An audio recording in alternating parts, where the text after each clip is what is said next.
Hello there. Greetings. A lot of people think I only have two shirts because that seems to be all I wear in these videos. That's not really the case. I have a lot of different shirts, but I notice some shirts elicit emotional responses from people. They don't really like it. Like, wow. And I know it's the shirt, it's not the video, because every time I wear it, people don't like it. It's kind of strange, don't you think? That's true of yellow. I hear that the color yellow, like when you wear a yellow shirt, kind of like red elicits anger. Kind of like cops notice red cars more than they notice other cars. One should never take this analogy too far. However, it's quite nearly a perfect analogy, and many, many facets of which make it a near perfect analogy. And you can actually explain, and analogy has been used specifically in metaphysical explanations for countless thousands of years. The gold analogy about extraction. There's the cobra analogy, which, by the way, of course, in Judeo-Christianity, the cobra is the evil entity. The cobra had always been the metaphysical symbolism for the soul. There's many reasons for this, and the ancient Egyptians, of course, you're familiar with that, was because it was the footless one. You know, a snake doesn't have legs. It's literally the footless one. It doesn't leave a track, although it kind of can in the sand. But anyway, getting onto the radio analogy and the metaphysics, you can actually, and I can, explain a lot of different things very simply in metaphysics using this radio analogy. And I have a couple here that are absolutely identical, except you might not know the fact that even though the circuitry in both of these radios is identical, there are nuances of difference. I have some shortwave receivers. They're kind of cheap. Anytime I find them cheap, I'll buy them. I have like 9 of the exact same radio. This is a fact, it's not my opinion. You could tune the same frequency on all the radios, and they'll slightly sound different, and they will also too have different gains as far as how well the signal is received. And most people don't know that, but the same is true of humanity. I'm trying to make it a near perfect analogy in referring to human beings and radios. Right now I'm actually on an FM station, but if I actually doing it wrong.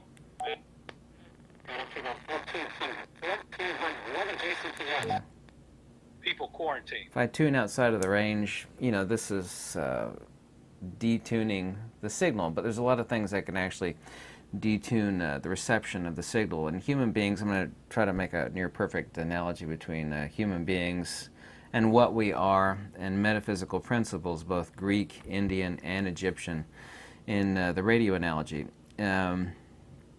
The circuitry, the design, the analog digital converters, so on and so forth, is like the DNA. The antenna actually is not only the water, because this is, as I've said many times in many countless videos, water is the holographic antenna for the reception of the manifestation. Consciousness doesn't come in. Consciousness, of course, is consubstantial with the psychophysical.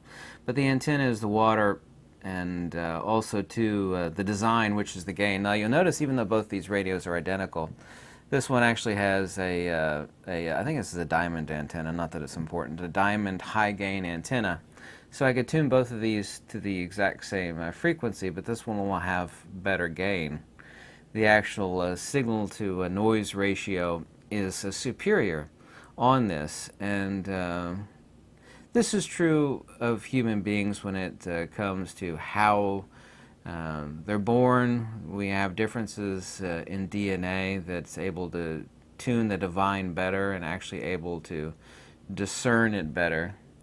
But also, too, people are born with certain defects, either of DNA or you know, their mind, so on and so forth. And this is no different than an assembly line. This is especially true in Russia, where you never buy something back in the days, the Soviet days. You never buy something made in the last few days of production quotas, because it would just not be made well.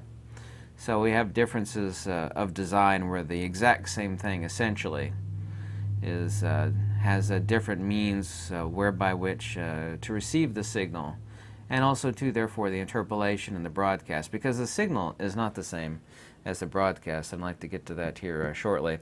By the way, drugs and alcohol, people, and I don't do drugs, and I don't do alcohol, and I don't advocate anybody do drugs and alcohol, but for people that don't know how to engage in theurgy, and theurgy, of course, is the unmodulation, the unmodulating, the making of final unmodulation of the signal, which of course also too is liberation, because an unmodulated signal is no longer a signal by definition, and it can no longer be tuned. And this of course is the meaning of genuine liberation, of the dead man walking, such that the signal is absolutely liberated even though there's still a living being that is tuning the signal present.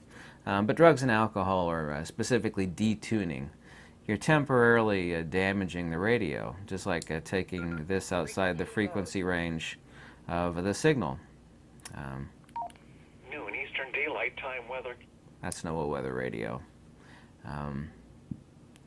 The question to you is, in EMF, of course, these are 2 meter 440 radios. They can also tune in NOAA weather radio and also FM broadcast stations.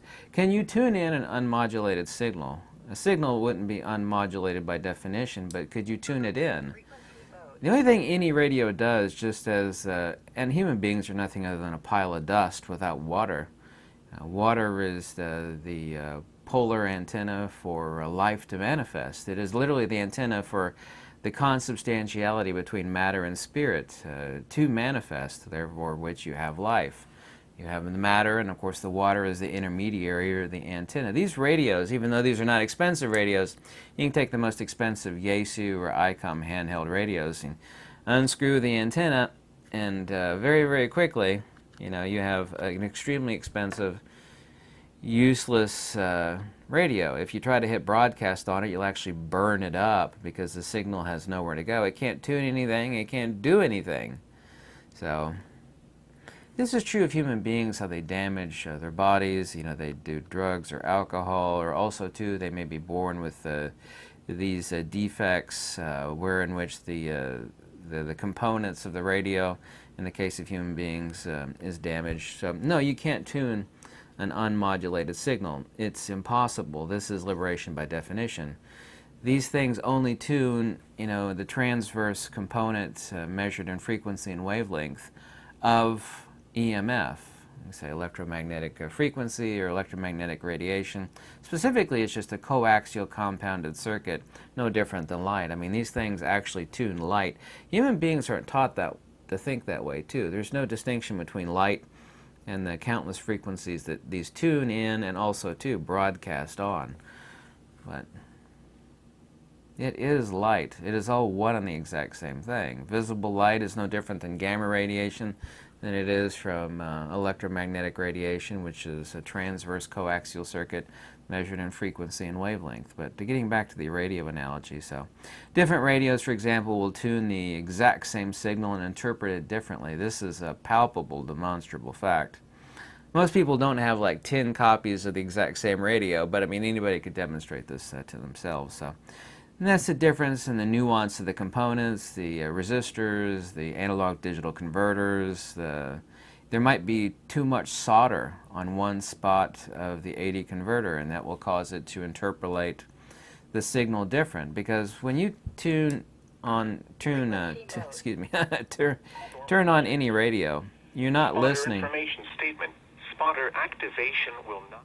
You're not listening to the actual, and it's everywhere around me, right? It's everywhere around me. You're not actually listening to the signal. You're listening into this radio and its AD converters and its resistors and so on and so forth.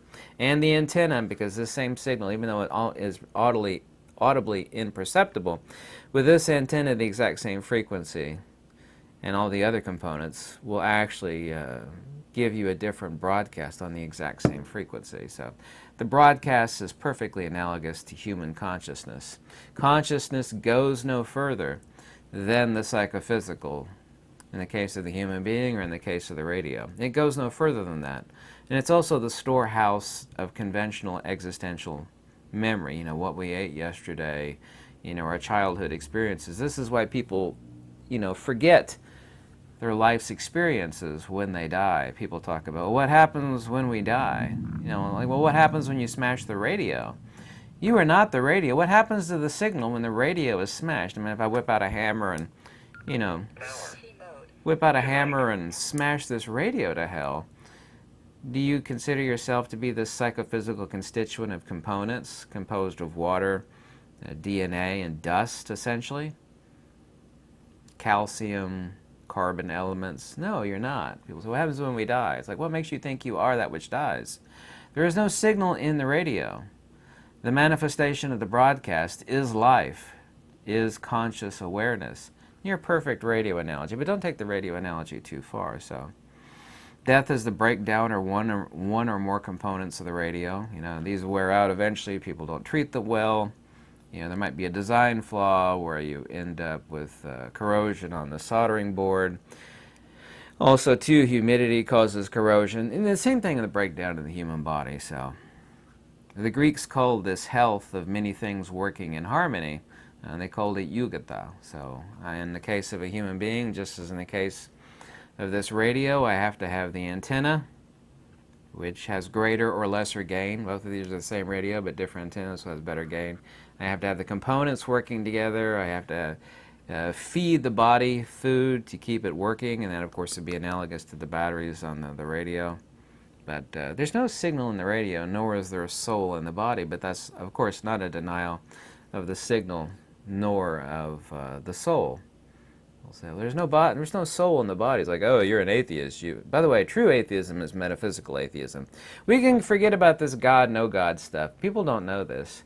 Genuine atheism, you can look this up too, by the way, it's called metaphysical atheism. Metaphysical atheism. And atheism, the word atheos is first mentioned in Philippians 29d, has nothing to do with God one way or the other. It has to do with the denial of substrates. In other words, people believe that there's a sock puppet but no hand underneath it. There's a puppet but no controller, which is completely ludicrous. It'd be like a metaphysical atheist. Well, there's nothing in this. There's no little people inside this radio. You tear it apart. There's resistors and 80 converters, and there's a battery in it. And there's nothing in here. It's like, well, yeah, there's no soul in the body either. But you make a ludicrous jump in nonsense to say that there's no signal or there's no soul. People don't like to hear that. A lot of people don't like to believe that. You know, just like this slice cut of a nautilus shell where you actually have perfect harmony here. You have to have a lot of things working in harmonic perfection where the signal is tuned. It has a certain gain. And that is true of human beings. Part of the gain of the signal that is our soul is two things. First, we have to have water. Without water, there's no life. We have to have all these components working in harmony. And, you know, they're very fragile, way more components than a radio, of course. And people get cancer and die, they get old and die. You know, there's countless things that have to be working. And, you know, you could have the most healthy person in the world, the most perfect radio, the most perfect antenna, but you know, if it starts getting diseased by drinking alcohol and taking substances, you know, then it quickly degrades. But people do that to actually temporarily break the radio. People say, well, man, I have experiences, you know, I can see beyond the beyond when It's like, yes, you can, but you could do that without taking those substances. Those are not required, so. Anyway, consciousness goes no further than radio, just as the broadcast goes no further than the radio.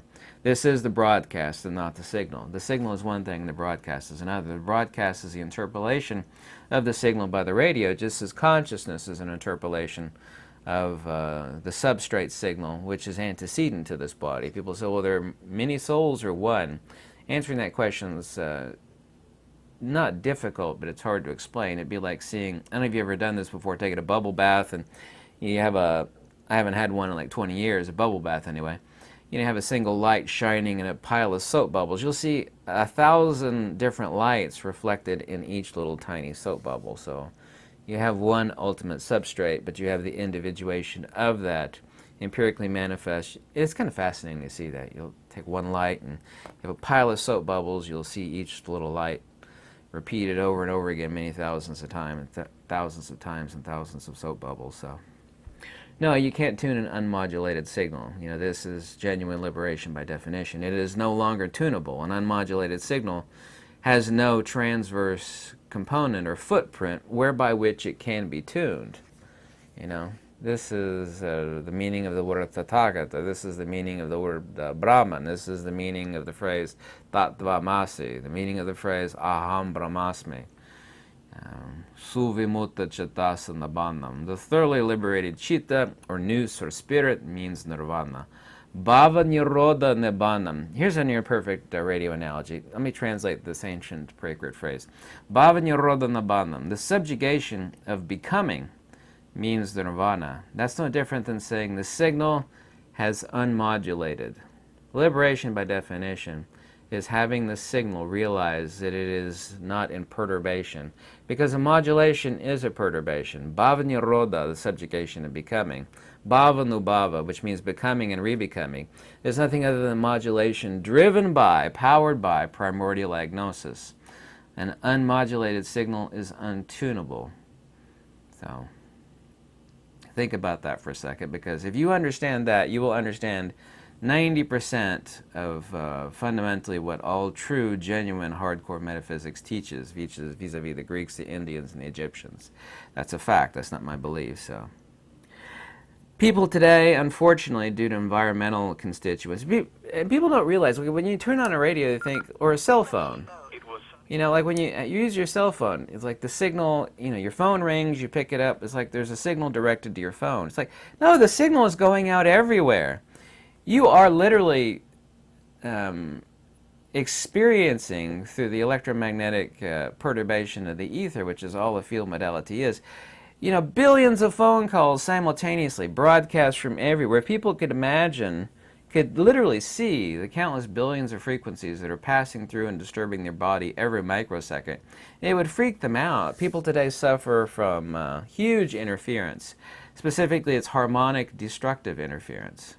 Let me repeat that again, since it's so important. Harmonic destructive interference. This is the reason why people sleep so good underneath a Faraday cage. People actually have Faraday cages. Look up a Faraday cage. They lower them over their bed when they go to sleep. They crawl in their bed. They lower the Faraday cage over their bed. Some of them have trap doors on them. You open them up and you can crawl in your... This is not hokum or nonsense. You do sleep. It's the same reason when I go up to my cabin, which is really in the deep woods in a very, very deep valley, and completely isolated from 95% of the frequencies that I get here in the city. I sleep better there than I've ever slept anywhere in my life in that cabin. Even though I was like sweating to death because the fireplace, I let the fireplace go a little too long, a little too hard. And the cabin was it was hotter than Hades. I could have opened a door, but it was the middle of the night. It was cold outside. Even though it was hotter than heck and I was sweating, man, I slept so good. It was unbelievable how good I slept. I felt like a new person waking up. But all of these millions of freaks, so people suffer huge, every one of us do, from, some more than others, harmonic destructive. This is why people are crazy. People say, well, this is not my opinion, this is a fact. One of the huge reasons why people today are so illogical and generally crazy, not clear thinkers, is that, and some are more sensitive than others, being bombarded and by every angle at every microsecond by millions and millions and millions of frequencies. Literally. Yeah, this is harmonic destructive interference. The Indians talked about a future when the end of the world would happen, where human beings eat poison and they do horrible, horrible things to themselves, either consciously or unconsciously. We're living in those times right now. I forget which ancient Indian, Native Americans, Native Americans predicted that about humanity, that, we would eat poison, which we do, and I'm guilty to that to a certain extent, and, we, diet soda, whatever. And, we poison ourselves from both within and without, and that's the reason why people are crazy. And I do mean that literally. People are today, they're not clear thinkers. They have no common sense. They're crazy. There are many factors for this, but that's a huge factor. So, the radio analogy is, it's not totally perfect, but it's more perfect than any other analogy. There's so many parallels. The antenna regarding DNA and water, the nature of the signal, because the broadcast is not the signal. The fact that it is tunable means that it is modulated and it is undergoing perturbation. Perturbation is being disturbed, right? Person's in the middle of a pond, flapping their arms or generating waves in the medium. They're not emitting anything, they're creating perturbations in the medium. A signal that is unperturbed is liberation by definition. Bhavanyarodhanabandham, suvimutta chatasanabandham. This is an incredibly important passage in ancient Pali. The subjugation of becoming. It's just saying that you're an unmodulated signal. So that means when the radio breaks down, the signal can no longer be tuned. And it's not even a signal by definition anymore. It is unperturbed. Yeah? Like the glassy surface of the calmest waters you've ever seen. I don't know if you've ever seen it. There is no perturbation.